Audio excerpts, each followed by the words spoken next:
So good morning. So in the last class, we studied about Deming's principle. So here cross B. So establish and ensure management commitment.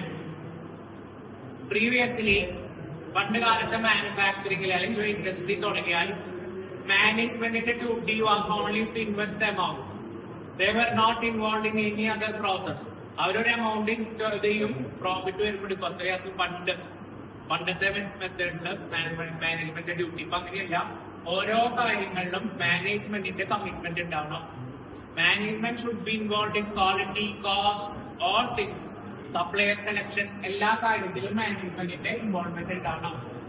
Four quality improvement teams, four quality improvement എല്ലാ കമ്പനിയിലും ഇത് പണ്ട് കാലത്ത് ഉണ്ടായിരുന്നില്ല. ഒരു quality team വേണം. ആ ടീമിന്റെ duty എന്താ? അവർ ഓൾറെഡി വേറെ പ്രൊഡക്ഷനിലുള്ളവരുണ്ടാവും, ക്വാളിറ്റിയിലുണ്ടാവും. They have to check. Quality assurance department എന്നുള്ള ഒരു ഡിപ്പാർട്ട്മെന്റ് ബംഗ്ലോഡേഴ്സിലുണ്ട്.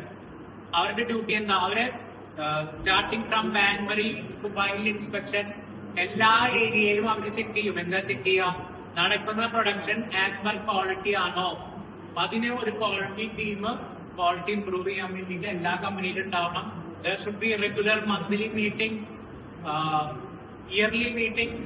എത്ര ഡിഫക്ട് വന്നു, ആ ഡിഫക്ട് എങ്ങനെ ക്ലാരിഫൈ ചെയ്യാം, ഇതിനെല്ലാം മീറ്റിംഗ് ഉണ്ടാവണം.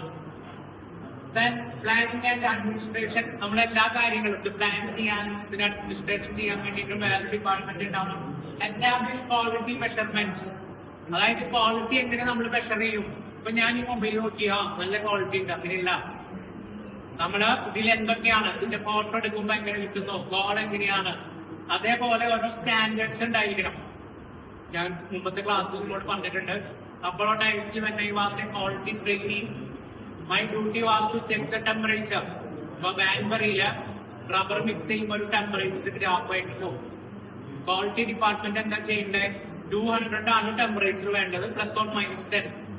അപ്പൊ എപ്പോഴെങ്കിലും ആ ഗ്രാഫിൽ 210 കഴിഞ്ഞു കഴിഞ്ഞാൽ അപ്പൊ പരിപാടി സ്റ്റോപ്പ് ചെയ്യാൻ പറയണം.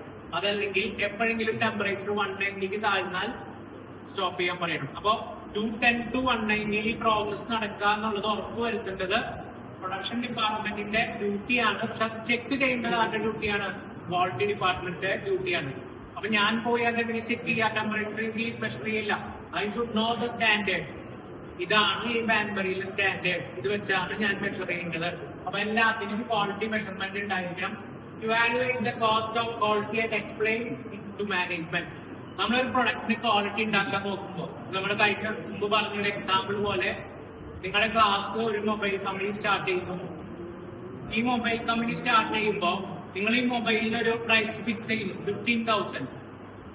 15,000 ഒരു മൊബൈൽ വന്നാലാണ് അത് കസ്റ്റമർ വാങ്ങാൻ സാധ്യതയുള്ളൂ. അപ്പൊ നിങ്ങളുടെ ക്വാളിറ്റി ടീം, നിങ്ങൾക്കൊരു ക്വാളിറ്റി ടീം ഉണ്ട്. അവര് പറയുന്നു പോരാ, നമുക്ക് കുറച്ചും കൂടി ക്വാളിറ്റി ആഡ് ചെയ്യണം. അപ്പൊ അങ്ങനെ ക്വാളിറ്റി ആഡ് ചെയ്യുമ്പോൾ നിങ്ങളുടെ പ്രൊഡക്റ്റിന്റെ കോസ്റ്റ് 25,000 ആയി. അവിടെ you should make A thinking, 10,000 add ചെയ്ത് ക്വാളിറ്റി കൂട്ടണോ, അതോ ഈ ക്വാളിറ്റിയിൽ തന്നെ കസ്റ്റമർ വാങ്ങുമോ? അത് മാനേജ്മെന്റിനെ നമ്മൾ കൺവിൻസ് ചെയ്യണം. ക്വാളിറ്റി കൂട്ടാൻ വേണ്ടി ഇത്രയാണ് കോസ്റ്റ് വരുന്നത്. അപ്പൊ ക്വാളിറ്റി കൂട്ടി കഴിഞ്ഞാൽ കസ്റ്റമർ വാങ്ങും. അങ്ങനെയാണെങ്കിൽ കുഴപ്പമില്ല. 25,000 ആയാലും നിങ്ങൾക്ക് വലിയൊരു കസ്റ്റമർ കിട്ടി, ബ്രേക്ക് ഇവൻ ആയി കഴിഞ്ഞാൽ ദർ ഇസ് നോ പ്രോബ്ലം. പക്ഷെ ക്വാളിറ്റിയിൽ കോൺസെൻട്രേറ്റ് ചെയ്ത് 10,000 കൂട്ടുമ്പോൾ കസ്റ്റമർ വാങ്ങിയില്ലെങ്കിൽ യു വിൽ ബി ലോസ്. അപ്പൊ അതുകൊണ്ട് തന്നെ ക്വാളിറ്റിയുടെ കോസ്റ്റ് എപ്പോഴും മാനേജ്മെന്റിന് മനസ്സിലാവണം. Raise quality awareness among the employees. എന്താണ് ക്വാളിറ്റി? ഇത് എംപ്ലോയീസിന് മനസ്സിലാവണം, ആ വർക്ക് ചെയ്യുന്ന ആൾക്കാർക്ക് മനസ്സിലാവണം. ഞാൻ നേരത്തെ പറഞ്ഞ എക്സാമ്പിളില് ഞാൻ പലപ്പോഴും നമ്മൾ അനുഭവിച്ചിട്ടുണ്ട്. അവിടെ ചെല്ലുമ്പോൾ ഞാൻ ടെമ്പറേച്ചർ 215 ആവും അല്ലെങ്കിൽ 220 ആവും. ഞാനത് സ്റ്റോപ്പ് ചെയ്യാൻ പറയുമ്പോൾ എംപ്ലോയീസ് ചോദിക്കും അതൊന്നും കുഴപ്പമില്ല, നമ്മളിവിടെ കുറെ വർഷങ്ങളായിട്ടുള്ളതാണ്, 220 ആയാലും ദർ ഇസ് നോ പ്രോബ്ലം എന്ന് പറയും. അങ്ങനെയല്ല, 220 ആയാൽ ഭാവിയിൽ ആ ടയറിന്റെ ക്വാളിറ്റിയെ ബാധിച്ചേക്കാം. അതുകൊണ്ട് 210 താഴെ നമ്മൾ നടത്തണം എന്ന് അവരെ പറഞ്ഞ് മനസ്സിലാക്കണം. അതെങ്ങനെയാ? ട്രെയിനിങ്, അവർക്ക് ട്രെയിനിങ് കൊടുക്കണം. ക്വാളിറ്റിയില് എംപ്ലോയീസിന് ട്രെയിനിങ് കൊടുക്കണം. Take actions to correct problems. ഒരു പ്രോബ്ലം വന്നു, ഞാൻ പറഞ്ഞില്ലേ, ഒരിക്കൽ ഞാൻ പോയി നോക്കിയപ്പോൾ ടെമ്പറേച്ചർ വാസ് 250. 250 ഒരിക്കലും ബാൻബറി റൺ ചെയ്യാൻ പാടില്ല. നമ്മൾ ആ ടയറൊക്കെ സ്ക്രാപ്പ് ചെയ്യേണ്ടി വരും. അപ്പൊ എന്തുകൊണ്ട് 250ലേക്ക് പോയി? There may be some problems. ആ പ്രോബ്ലംസ് ഐഡന്റിഫൈ ചെയ്ത് അത് നമ്മൾ എന്ത് ചെയ്യണം? കറക്റ്റ് ചെയ്യണം. Establish zero defects. നമ്മുടെ എയിം എന്ന് പറയുന്നത് നമ്മൾ ഒരിക്കലും നടക്കാൻ വളരെ സാധ്യത കുറവുള്ളതാണ് സീറോ ഡിഫെക്ട്സ്.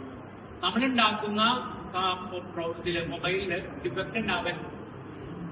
ഒരു പക്ഷേ നിങ്ങൾ 1000 ഉണ്ടാക്കുമ്പോൾ ഡിഫക്ട് വരും, അത് സാരില്ല എന്ന് വിചാരിക്കാം. പക്ഷെ അങ്ങനെയല്ല, ഷുഡ് നോട്ട് ബി ഡിഫക്ട്. അതാര് പറയുന്നതാണ്? ക്ലോസ്ലി പറയുന്നതാണ്. So the problem here is, ഞാൻ നേരത്തെ പറഞ്ഞ പോലെ നിങ്ങൾക്ക് ഈ കാര്യങ്ങളെല്ലാം മനസ്സിലുണ്ട്. നിങ്ങൾക്ക് പറയാം മാനേജ്മെന്റ് കമ്മിറ്റ്മെന്റ് വേണം, ക്വാളിറ്റി വേണം, ഇതൊക്കെ നമുക്ക് തന്നെ എഴുതാം. പക്ഷെ ക്രോസ്ബീസ് പ്രിൻസിപ്പിൾസ് ചോദിക്കുമ്പോൾ ഈ ഹെഡിങ് എഴുതി തന്നെ എഴുതാൻ പാടും. അല്ലാതെ നിങ്ങളുടെ മനസ്സിലുള്ള ഈ ആശയങ്ങളെല്ലാം എഴുതി വെച്ചാൽ 10 മാർക്ക് കിട്ടും. അതുകൊണ്ട് problem here is you should study all these points, then only you should write the explanation. ഡെമിങ്ങിന്റെ ആയാലും ക്രോസ്ബി ആയാലും ഒന്നും അറിയാത്ത കുട്ടിക്ക് ക്വാളിറ്റി മാനേജ്മെന്റ് TQM പറ്റി അറിഞ്ഞാൽ കുറെ എഴുതിയിരിക്കാം. You may get 5 marks out of 16. പക്ഷേ 14 മാർക്സ് 15 മാർക്ക് കിട്ടണമെങ്കിൽ ഇത് ഇതേപോലെ പോയിന്റ് ബൈ പോയിന്റ് എഴുതി എക്സ്പ്ലെയിൻ ചെയ്യണം. ഓക്കെ.